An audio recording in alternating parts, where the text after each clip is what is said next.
Welcome to special analysis. నేను రమా మండవ. ఈ రోజు అనాలిసిస్లో భాగంగా మనం తీసుకోబోతున్న టాపిక్ ఏంటంటే, ఇక్కడ వైజాగ్ ఊపిరి పీల్చుకో, లోకేష్ ట్వీట్ వెనుక అసలు రహస్యం ఇదే అని చెప్పేసి నేను టైటిల్ పెట్టినాను. ఆ అంశం గురించే ఇక్కడ డిస్కస్ చేయబోతా ఉన్నాం. మనం చూసినట్లయితే కరెక్ట్గా ఒక్కరోజు ముందు లోకేష్ వైజాగ్ను ఉద్దేశించి ఒక ట్వీట్ పెట్టారు. ఆ ట్వీట్ చూసినట్లయితే వైజాగ్కు వరల్డ్ ఛాంపియన్స్ రాబోతున్నారు, గెస్ హూ అని చెప్పేసి అందరిలో కూడా ఒక సస్పెన్స్ ఆయన క్రియేట్ చేశారు. లోకేష్ ఎప్పుడైతే ఈ ట్వీట్ చేశారో అందరి ఫోకస్ కూడా ఐటీ కంపెనీల మీదకి మళ్ళింది.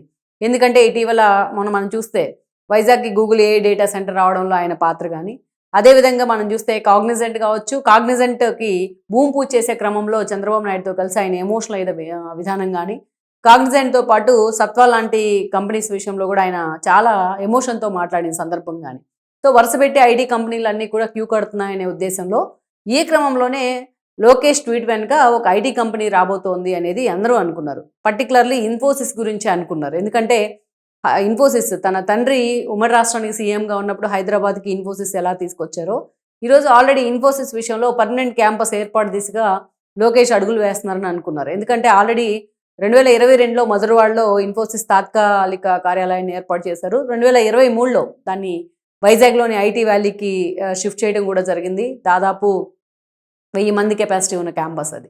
అయితే పూర్తి స్థాయిలో దానికి పర్మనెంట్ క్యాంపస్ ఏర్పాటు చేసేందుకు కూడా ఈరోజు ప్రభుత్వం సిద్ధంగా ఉన్నామని ఎప్పటి నుంచో చెప్తా వస్తుంది.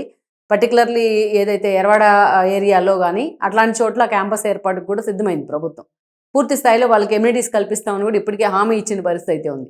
ఈ ఈ వార్తలన్నీ కూడా వచ్చిన క్రమంలో ఇదంతా చర్చ నడుస్తున్న సమయంలో ఈరోజు ఇన్ఫోసిస్ గురించే లోకేష్ ఆ ట్వీట్ చేశారేమో అనుకున్నారు. వరల్డ్ ఛాంపియన్స్ అంటే ఇన్ఫోసిస్కి ఆ స్థాయిలో ఒక ప్రైడ్ ఉంది కాబట్టి, అంత వాల్యూ ఉన్న కంపెనీ కాబట్టి అందరూ అదే అనుకున్నారు. కానీ అందరి అంచనాలను కూడా పటాపంచలు చేస్తూ లోకేష్ అసలు వైజాగ్లో ఏం జరగబోతుంది అనేది ఆయన ట్వీట్తోనే, మరో ట్వీట్తోనే రివీల్ చేయడం జరిగింది. ఇక్కడ ఈ ట్వీట్ ఏంటంటే ఆయన చేసింది ఎవరి గురించో కాదు, ఏదైతే ఇటీవలే ప్రపంచ వరల్డ్ కప్ గెలుచుకొని విశ్వ విజేతలుగా నిలిచిన మహిళా క్రికెట్ జట్టు గురించి ఆయన ఈ ట్వీట్ చేయడం జరిగింది. December 21 నుంచి December 30 వరకు కూడా మహిళ T20 జరగబోతోంది. అది కూడా భారత్ శ్రీలంక మహిళా జట్ల మధ్య. సో ఈ అంశం గురించే లోకేష్ ట్వీట్ చేశారు. అది కూడా వాళ్ళు 21 and 23 ఫస్ట్ రెండు మ్యాచ్లు వైజాగ్లోనే జరగబోతా ఉన్నాయి. అది కూడా వైజాగ్లో విసిడిఏ స్టేడియం ఏదైతే ఉందో ఆ స్టేడియంలో, ఏసీఏ విసిడిఏ స్టేడియంలో జరగబోతా ఉన్నాయి. లోకేష్ దీని గురించి ట్వీట్ చేయడం జరిగింది. ఇక్కడ మనకి ఇంకొక విషయం గమనించుకోవాలి. గతంలో వీళ్ళు విశ్వ విజేతలుగా అంటే వరల్డ్ కప్ కొట్టక ముందు ఫస్ట్ ఒక 1 month వైజాగ్లో వాళ్ళు క్యాంపు వేయడం జరిగింది. సో వాళ్ళ ప్రస్థానం ఇక్కడి నుంచే, వైజాగ్ నుంచే స్టార్ట్ అయింది. ఈసారి విశ్వ విజేతలుగా నిలిచిన తర్వాత T20కి వెళ్ళబోతా ఉన్నారు. T20కి ఒక సెంటిమెంట్గా T20లో ఫస్ట్ రెండు మ్యాచ్లు December 21 and 23 జరగబోతున్న మ్యాచ్లు కూడా వైజాగ్లో ఏసీఏ స్టేడియంలోనే జరగబోతున్నాయి అని చెప్పి లోకేష్ ఆ సస్పెన్స్ని కూడా రివీల్ చేయడం జరిగింది. సో ఇది నిజంగా ఒక శుభవార్త అనుకోవాలి. ఎందుకంటే మనం చూసాం లోకేష్ ఏ స్థాయిలో వాళ్ళకి బూస్టప్ ఇచ్చారు అనేది. మిథాలీ రాజ్ లాంటి వాళ్ళు, లేకపోతే స్మృతి మందాన లాంటి వాళ్ళు అలా అడిగారో లేదో, ఇలా ఆయన వైజాగ్లోని ఆ స్టేడియంలో ఉన్న 2 స్టాండ్స్కి కూడా మహిళా క్రికెటర్ల పేర్లు పెట్టారు. ఒకదానికేమో మిథాలీ రాజ్ పేరు పెట్టారు, ఇంకో దానికి రావి కల్పన పేరు పెడతాం జరిగింది. సో అక్కడి నుంచి మనం చూస్తే ఈ విషయాన్ని మొన్న వరల్డ్ కప్ గెలిచిన తర్వాత వాళ్ళతో ఇంటరాక్ట్ అయ్యారు లోకేష్. తన ఫ్యామిలీతో కలిసి వరల్డ్ కప్ను కూడా చూసారు ఆయన. వరల్డ్ కప్ కొట్టిన తర్వాత కొంత నేషనల్ మీడియాలో ఇంటరాక్షన్ సెషన్ కూడా జరిగింది. వాళ్ళతో పాటు లోకేష్ కూడా కూర్చున్నారు ఆ సెషన్లో. సో అక్కడ స్మృతి మందాన లాంటి వాళ్ళు కూడా లోకేష్ ఆ స్టాండ్స్కి మహిళల పేర్లు పెడతానికి, మహిళా క్రికెటర్ల పేర్లు పెడతాన్ని వెల్కమ్ చేస్తూ కూడా ఆయన ఆకాశానికి ఎత్తేసారు. సో అలా లోకేష్ ఆ టైంలో కూడా జగన్మోహన్ రెడ్డి లాంటి వాళ్ళు దీన్ని కార్నర్ చేశారు.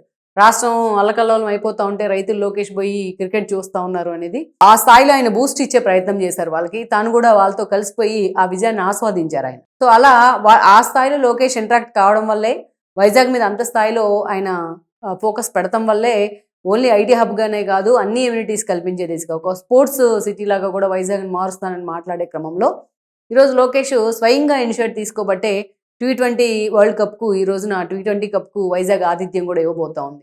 సో ఆ అంశాన్ని లోకేష్ ట్వీట్ చేయడం జరిగింది. సో మొత్తానికైతే ఈసారి వరల్డ్ కప్ కొట్టినట్టే T20లో కూడా భారత్ మహిళా జట్టు గెలిస్తే ఆ క్రెడిట్ ఖచ్చితంగా టీడీపీ ఖాతాలోనో లోకేష్ ఖాతాలోనో పడతాం ఖాయమే అనుకోవచ్చు. ఎందుకంటే వాళ్ళు గుర్తించుకునే అవకాశం ఉంటుంది. రాష్ట్రం కూడా అటు నేషనల్ మీడియాలో కూడా ఏపీ ఫోకస్ అయ్యే అవకాశం ఉంటుంది వైజాగ్తో సహా. సో అందుకనే ఈరోజు లోకేష్ చేసిన ట్వీట్ అటు నేషనల్ మీడియాలో కూడా వైరల్ అవుతా ఉంది. Please share, like and subscribe R24 Telugu YouTube channel.